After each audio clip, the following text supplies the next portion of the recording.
Grammar में जो दिक्कत है वो हमेशा से है, इनफैक्ट बचपन से है। जिससे भी हमने ये बात कही उन लोगों ने यही सजेशन दिया कि पार्ट्स ऑफ स्पीच को सही ढंग से सीख लो तो ग्रामर की जो भी दिक्कत है दूर हो जाएगी। तो क्या वे लोग सही है? तो गाइस बिल्कुल वे लोग सही है, क्योंकि पार्ट्स ऑफ स्पीच में आपको इतने सारे कॉन्सेप्ट एक साथ सीखने को मिलते हैं, तो भाई हो जाएगी ना ग्रामर की दिक्कत दूर। तो चलिए आज के इस वीडियो में हम पार्ट्स ऑफ स्पीच को बहुत ही बारीकी से सारे कॉन्सेप्ट को क्लियर करते हैं और ग्रामर में जो भी दिक्कत है उसे दूर करते हैं। Hey guys, my name is Pooja, you are most welcome to our channel. Let's begin. सबसे पहले हमारा है पार्ट्स ऑफ स्पीच। ये स्पीच होते क्या है? स्पीच का मतलब क्या होता है आप ये जानते हैं? स्पीच का मतलब होता है भाषण। जब हम स्टेज वगैरह पे भाषण देते हैं ना, उसे हम कहते हैं स्पीच।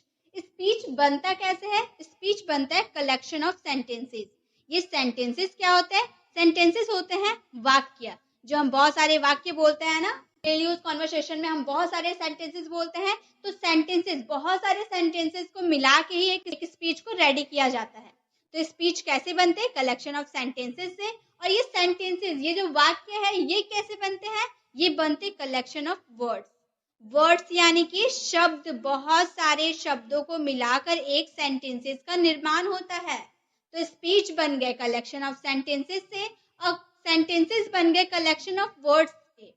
और वर्ड्स के कैटेगरीज होते हैं ये 9: noun, pronoun, adjective, adverb, verb, preposition, conjunction, interjection, article.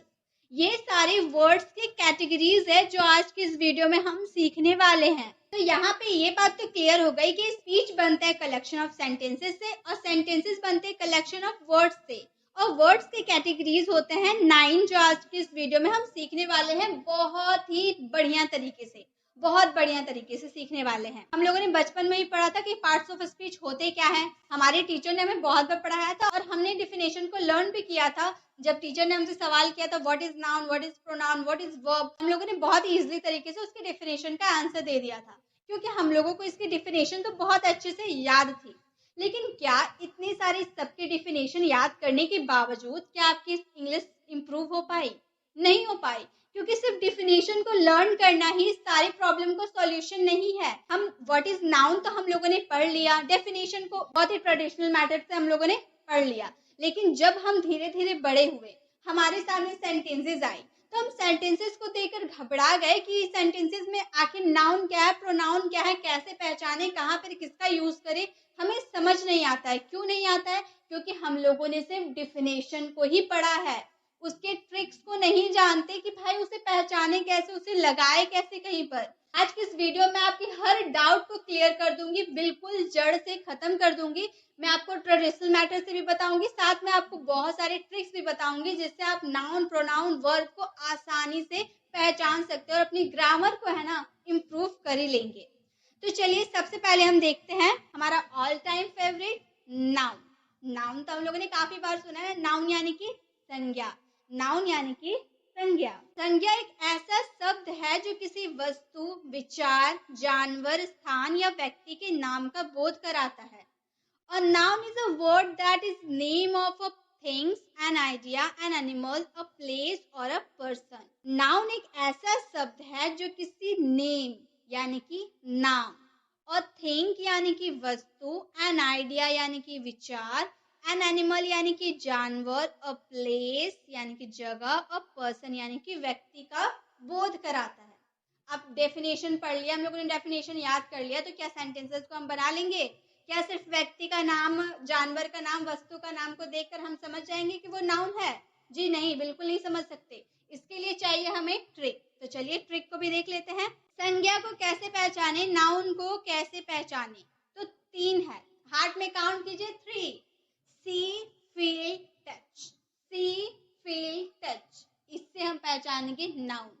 सी यानी कि देखना, फील यानी कि महसूस करना, टच यानी कि किसी को छूना। सी यानी कि जो भी चीजें दिखाई देती है, फील यानी कि जो चीजें महसूस होती है, टच यानी कि जिसे हम छू सकते हैं।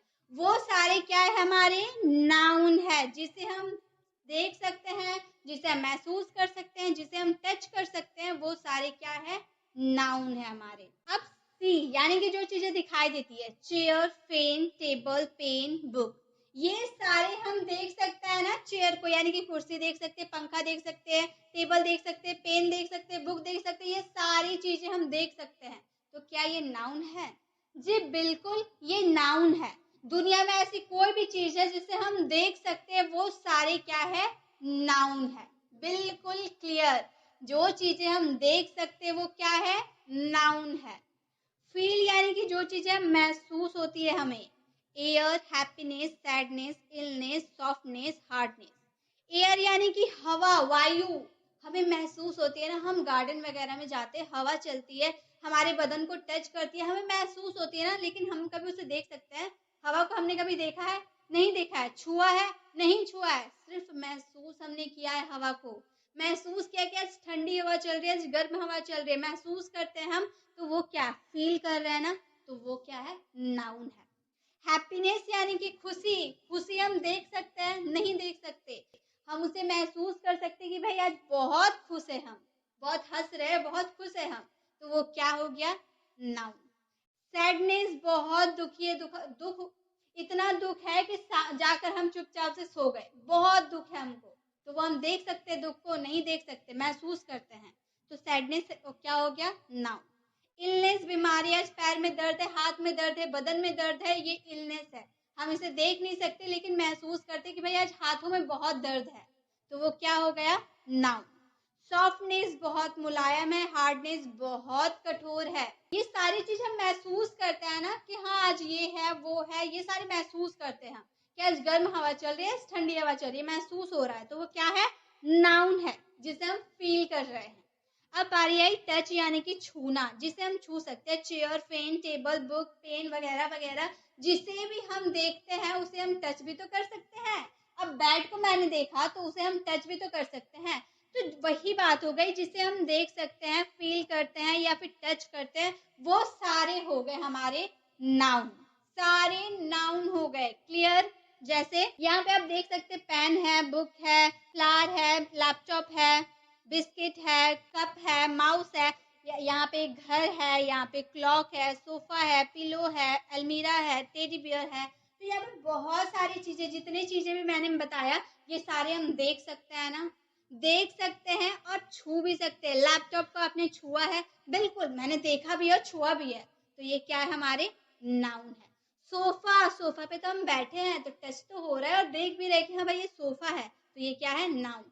टेडी बियर से हम लोगों ने खेला है, तो ये क्या हो गया? नाउन, क्योंकि हम इसे देख भी सकते हैं, छू भी सकते हैं। घर, ये हाउस, ये हम नाउन है क्योंकि हम इसे छू भी सकते हैं और देख भी सकते हैं। और यहाँ मान लो गार्डन है, यहाँ पर हवा चल रही है और हम हवा को महसूस करें, भाई उसे देख नहीं सकते ना छू सकते हैं, लेकिन महसूस तो कर रहे हैं, महसूस हो रहा, फील हो रहा हमें, तो क्या है? नाउन है। तो इससे साफ हो जाती है कि दुनिया में ऐसी कोई भी चीज है जिसे हम देख सकते हैं, महसूस कर सकते हैं और टच कर सकते हैं, वो सभी नाउन है, वो सभी नाउन है। ठीक है? अब है हमारे वर्ब।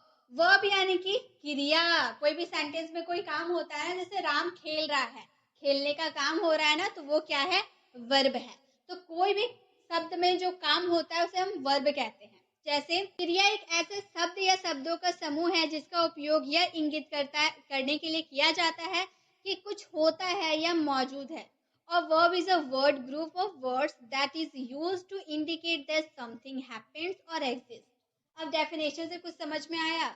जी नहीं। चलिए ट्रिक से समझते हैं। क्रिया को कैसे पहचाने, वर्ब को कैसे पहचाने? वर्ब यानी कि क्रिया के अंत में ना होता है। ना, कोई भी क्रिया हो, कोई भी वर्ब हो, उसके लास्ट में आपको ना देखने को मिले तो आप झट से पहचान जाइए कि ये वर्ब है हमारा। जैसे कि खाना, यहाँ पे आपको लास्ट में ना दिख रहा है ना, तो ये क्या हमारा है? वर्ब है, जिसकी बात हम लोग अभी कर रही है, हमारा वर्ब है। ईट, खाना यानी कि ईट।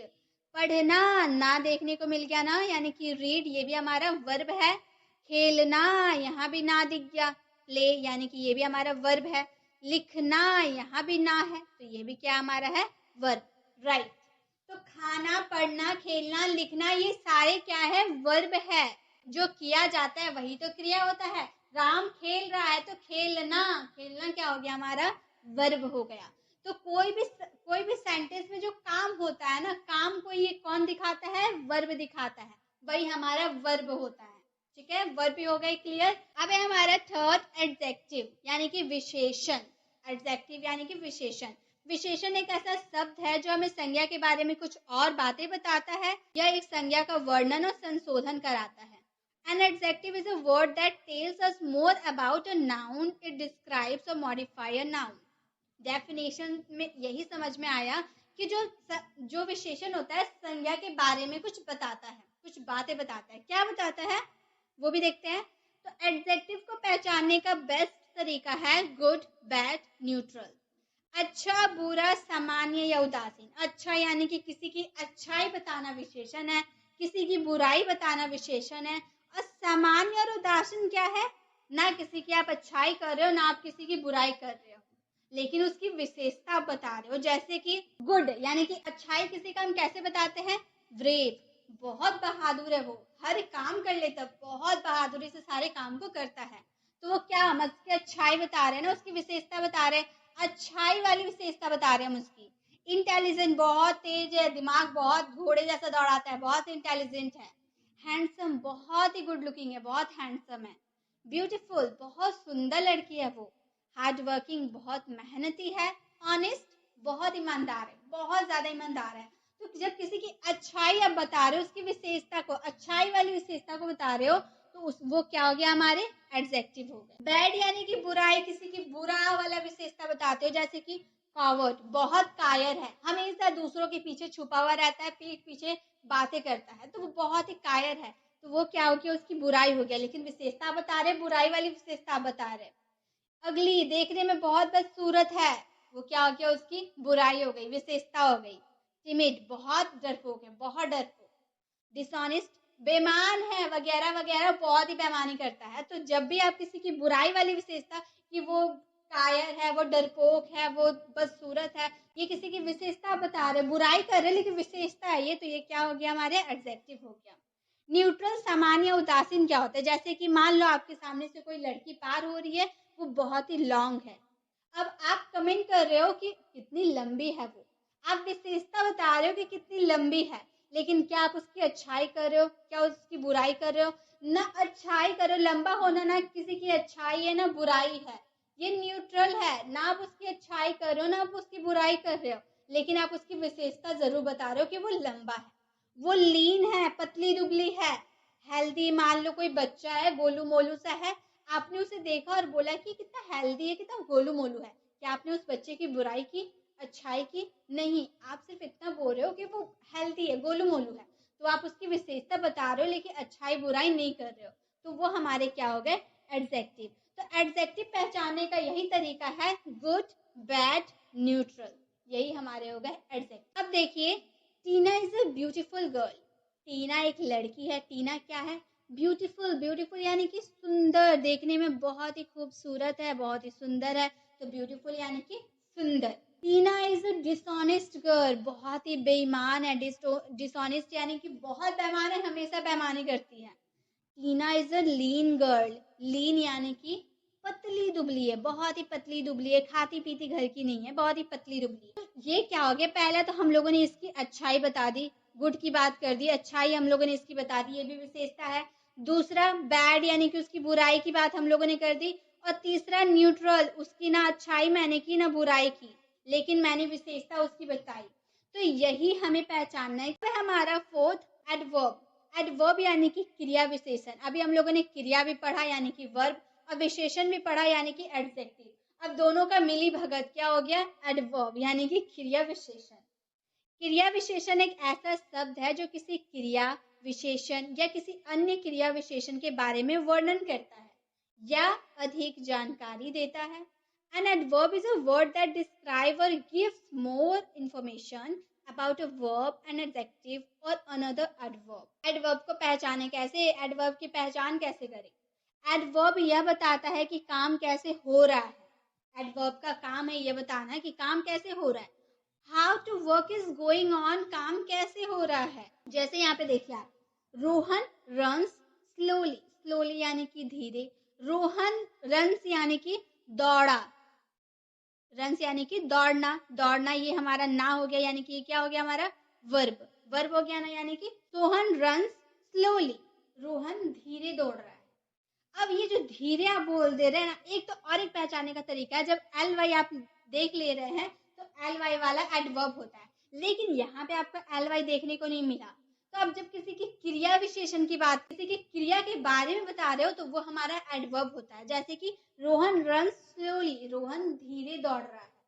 अब रोहन कार्य कर रहा है और आप उसकी विशेषता को बता रहे हो कि रोहन का दौड़ने का काम धीरे हो रहा है।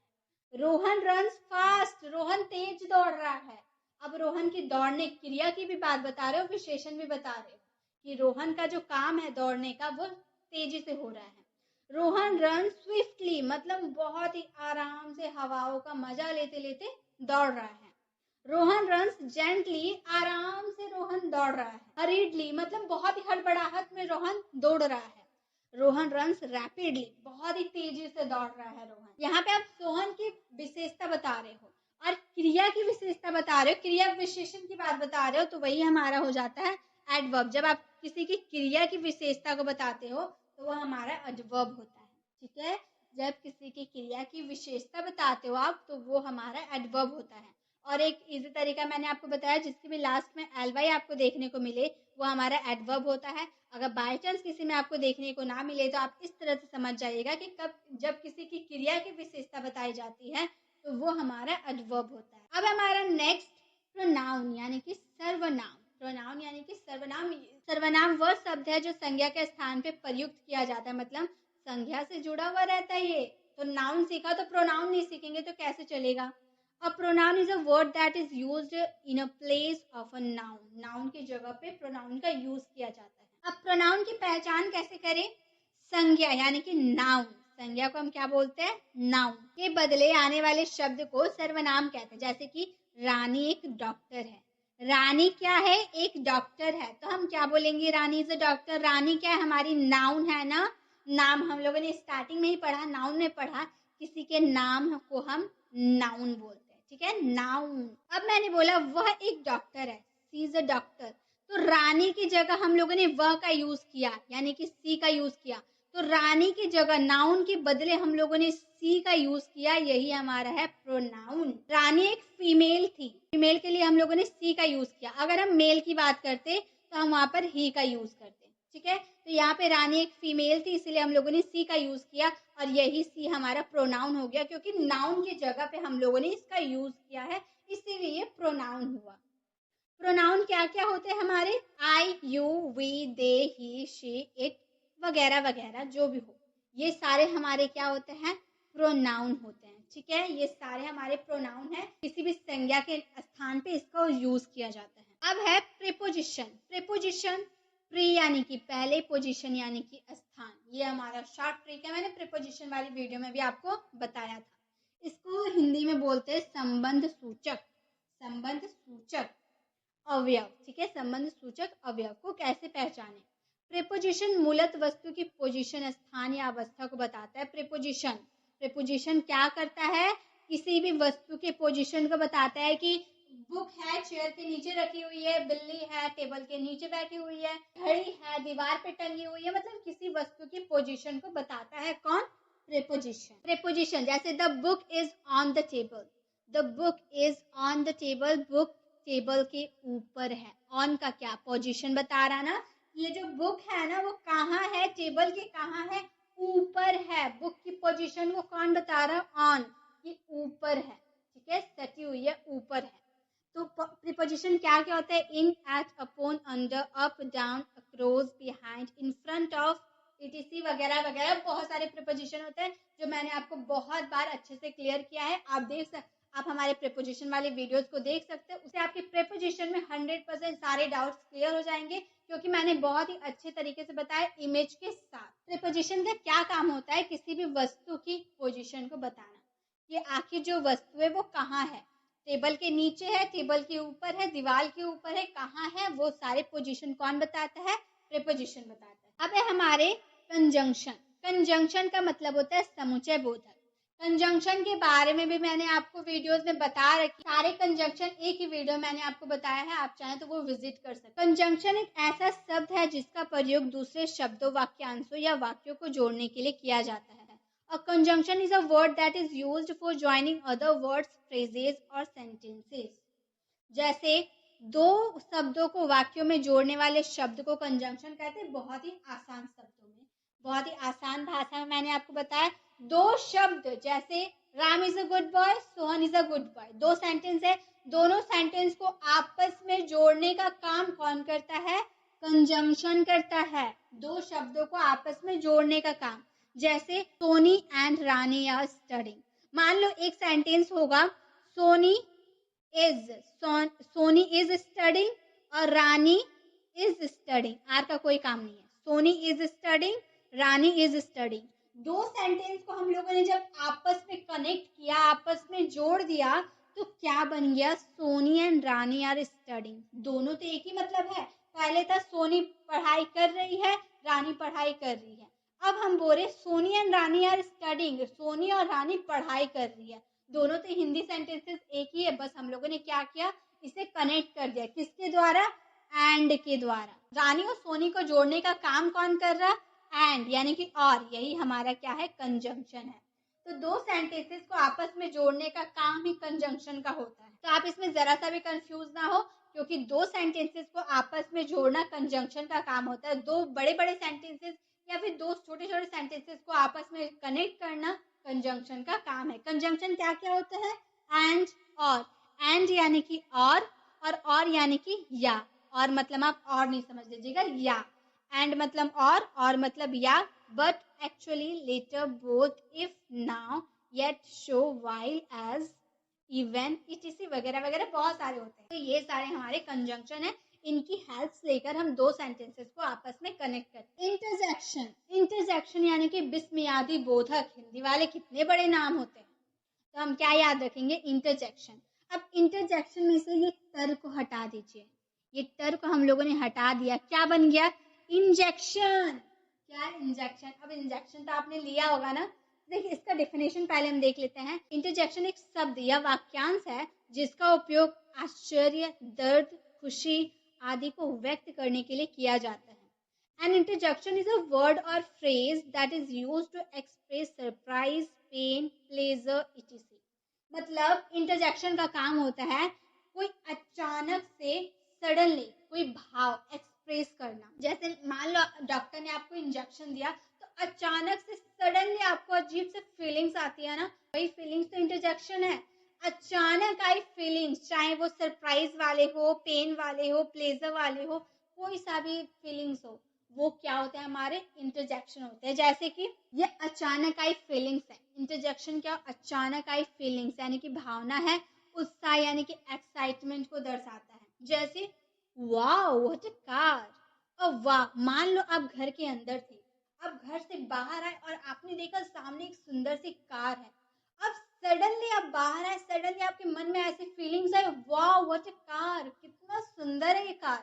तो ये जो फीलिंग्स आई, सडनली आई ना, आपने पहले तो सोचा था कि मैं जाऊंगी बाहर और वाव करूंगी, ऐसा आपने सोचा था? नहीं ना। आपने बाहर आया, आपने कार देखी और आपके मुंह से सडनली ये feelings I, wow what a car. तो यही वाव क्या है? इंटरजेक्शन है। वाव व्हाट अ कार, अचानक ये फीलिंग्स आती है। ओ नो, जैसे कुछ हो गया तो हम बोलते हैं ना, ओ नो क्या हो गया मुझसे, ओ नो। उप्स, लिखते लिखते कोई गलती हो जाती है तो हम बोलते हैं ना, उप्स, ओ गॉड, ओ गॉड मैंने क्या कर दिया, ओ गॉड कितना लेट हो गए हम, जल्दी चलो, ओ गॉड, ऐसे हम बोलते हैं ना। ओएमजी, ओएमजी यानी कि ओ माय गॉड, ऐसे हम एक्सप्रेस करते हैं ना, आश्चर्य वाला, oh my God. Hurray, hurray यानी कि बहुत ही खुशी होता है ना, तो हम बोलते हैं हुर्रे, बहुत मजा आया, हुर्रे। मैच वगैरह जीत जाते हैं तो हम बोलते हैं ना चीयर्स। मतलब किसी को हम बोलते हैं ना, कोई दुख रहता है तो हम बोलते हैं ना चीयर्स। ब्रावो, किसी को प्रेज करने के लिए हम ब्रावो का यूज करते हैं। तो ये सारे हमारे क्या हो गए? इंटरजेक्शन। ये अचानक मन में फीलिंग्स आती है, ये इसे ही हम इंटरजेक्शन कहते हैं। ठीक है, अब हमारे लास्ट है 9 है आर्टिकल्स। बहुत इंपॉर्टेंट है, इंग्लिश लिखने और बोलने के लिए बहुत इंपॉर्टेंट है आर्टिकल्स। आर्टिकल्स ऐसे शब्द है जो किसी संज्ञा के विशिष्ट या अविशिष्ट के रूप को परिभाषित करते हैं। Articles are words that define a noun and specific और अनस्पेसिफिक। आसान भाषा में बता दूं, आर्टिकल्स होते a an the, a an the, ठीक है। जैसे अब ए और ए एन के बीच में हम फर्क बताते हैं कि कहाँ ए लगता है कहाँ ए एन लगता है, ये मैं बताती हूँ। ए एन पहले हम जान लेते हैं तो ए खुद ही जान जाएंगे। ए एन लगता है जब आपके हिंदी वाले सेंटेंस, हिंदी में आपको मैं पहले बताती हूँ, अ आ ई उ ए ओ औ। अगर आप किसी इंग्लिश वाले सेंटेंस को प्रोनाउंस करते हैं तो अ आ ई उ ए ओ औ वाले कोई भी शब्द आपके मुंह से निकलता है तो वो उसमें क्या लगता है, ए एन लगता है। जैसे कि अम्ब्रेला, इसको हम जब इसकी प्रोनाउंसिएशन करेंगे तो क्या बोलेंगे, अम्ब्रेला। ओ आ रहा है ना, ओ आ रहा है तो इसमें क्या लगाएंगे, एन लगाएंगे, क्योंकि ओ आ रहा है इसमें इसलिए एन लगाए। अब देखिए ये यूं था तो हम लोगों ने ए एन लगा दिया, यहाँ भी यूं है लेकिन इसे हम क्या पढ़ेंगे, यूनिवर्सिटी। यहाँ तो य दिख रहा है ना, य है यहाँ पे कहीं भी, य आपको दिख रहा है, नहीं है ना, तो यहाँ पे ए लगाएंगे। हालांकि इसमें भी यूं है इसमें भी यूं है, लेकिन इसकी प्रोनाउंस हम अलग कर रहे हैं, ये अम्ब्रेला है और ये यूनिवर्सिटी है। तो जब भी आपको इनमें से कुछ भी देखने को मिले उसी में आप ए एन लगाइएगा, बाकी सब में ए लगाइएगा। जैसे नेक्स्ट है आवर, आवर हम इसको बोलते हैं ना, आ हम बोलते हैं, आ इसमें है इसलिए हम लोगों ने ए एन लगाया। अब इसमें एच है इसमें भी एच है लेकिन इसे हम बोलते हैं हैन, एच ई एन, हैन। ह है, ह यहाँ पे आपको कहीं देखने को नहीं मिल रहा है इसलिए ए लगाया। तो यही ए और ए एन में पहचानने का तरीका है कि कोई भी आप इंग्लिश वाले सेंटेंसेस को आप प्रोनाउंस कर रहे हो और आपका अ आ रहा है, ऐसा आ रहा है तो उसमें आपको ए एन लगाना है। जिसमें व्यंजन आ रहे हैं यानी कि क ख ग घ आ रहा है तो उसमें आपको ए लगाना है, ठीक है। स्वर आएंगे तो उसमें ए एन लगाएंगे और व्यंजन आएंगे तो उसमें ए लगाएंगे। अब है रूल ऑफ द में बहुत कंफ्यूजन होती है इसलिए आप ध्यान से मेरी बातों को सुने। The is used of particular specific thing, the का उपयोग विशेष या विशिष्ट चीजों के लिए किया जाता है। मतलब द का उपयोग विशेष या विशिष्ट चीजों के लिए किया जाता है। जैसे काउ गिव्स मिल्क, गाय दूध देती है, गाय का काम है दूध देना, गाय दूध देती है। यहाँ पे है द काउ इज रेड, गाय लाल है। अब यहाँ पे काउ के साथ हम लोगों ने द लगाया, यहाँ पे काउ के साथ द नहीं लगाया तो हम लोग लगा दे रहे क्योंकि काउ के साथ तो द लगा है, नीचे में द लगाया तो यहाँ भी तो द लगाना पड़ेगा तो हम लोगों ने लगा दिया। तो क्या ये सेंटेंस सही है, द काउ गिव्स मिल्क? जी नहीं, यहाँ पे द का यूज नहीं होगा। क्यों नहीं होगा, जैसे देखिए मान लीजिए मैंने क्या बोला, काउ गिव्स मिल्क, गाय दूध देती है, तो क्या किसी एक गाय की बात कर रहे हैं हम, किसी एक गाय दूध देती है? गाय तो सब दूध देती है, सारी गाय तो दूध देती है, लेकिन यहाँ पे द किसमें लगाना, पर्टिकुलर थिंग्स पे आपको द लगाना है, किसी विशेष चीजों पे। जैसे द काउ इज रेड, गाय लाल है। अब सारी गाय तो लाल नहीं होती है, मैं एक पर्टिकुलर गाय की बात कर रही हूँ कि गाय लाल है तो उसमें हम द लगाएंगे। किसी पर्टिकुलर चीज की बात करेंगे तो उसमें द लगाएंगे। लेकिन यहाँ पे मैंने बोला काउ गिव्स मिल्क, गाय दूध देती है, तो किसी एक पर्टिकुलर गाय तो दूध नहीं देती है, सारी दुनिया की जितनी भी गाय है सब दूध देती है। तो हम किसी पर्टिकुलर चीज की बात करेंगे तो उसमें द लगाएंगे, अगर पर्टिकुलर चीज की बात नहीं करेंगे तो उसमें द नहीं लगाएंगे। जैसे कि द मैन इज रनिंग, आदमी दौड़ रहा है। मैन इज मॉर्टल, मनुष्य नश्वर है यानी कि मरणशील है। मनुष्य को एक ना एक दिन तो मिट्टी में मिल जाना है, क्या करना है शरीर का घमंड करके, ऐसा हम बोलते हैं ना कि शरीर का घमंड नहीं करना चाहिए, एक ना एक दिन मिट्टी में मिल जाना है। तो यहाँ पे देखिए, यहाँ मेन के साथ हम लोगों ने द का यूज नहीं किया है और यहाँ मेन के साथ हम लोगों ने द का यूज किया है। क्यों, यहाँ पे हम बोले द मैन इज रनिंग, आदमी दौड़ रहा है, तो हम एक पर्टिकुलर पर्सन की बात करें, एक पर्टिकुलर आदमी की बात करें कि आदमी दौड़ रहा है। और यहाँ पे मनुष्य इज मॉर्टल, मनुष्य नश्वर है, मतलब दुनिया के जितने भी मनुष्य, हम हैं आप है कोई और है, जितना भी दुनिया के इंसान है सभी मरणशील है, सभी मॉर्टल है, सभी को एक ना एक दिन मिट्टी में मिलना है। तो हम यहाँ पे किसी पर्टिकुलर पर्सन की बात नहीं कर रहे, इसलिए हम यहाँ पे द का यूज नहीं करेंगे, ठीक है। तो यही है द को पहचानने का नियम। जब आप किसी एक पर्टिकुलर पर्सन की बात करें तो उसमें आप द का यूज करें, लेकिन अगर पर्टिकुलर चीज की बात आप नहीं कर रहे तो उसमें द का यूज ना करें। आई होप आपको ए एंड द में कंफ्यूजन नहीं होंगी, आर्टिकल्स भी हो गए आप लोगों के क्लियर। इसी के साथ हम लोगों ने पार्ट्स ऑफ स्पीच को बहुत ही बारीकी से सीखा, बिल्कुल ट्रिक के साथ सीखा। वीडियो कैसी लगी, वीडियो को कमेंट में जरूर बताइएगा। अच्छी लगी तो लाइक जरूर करें,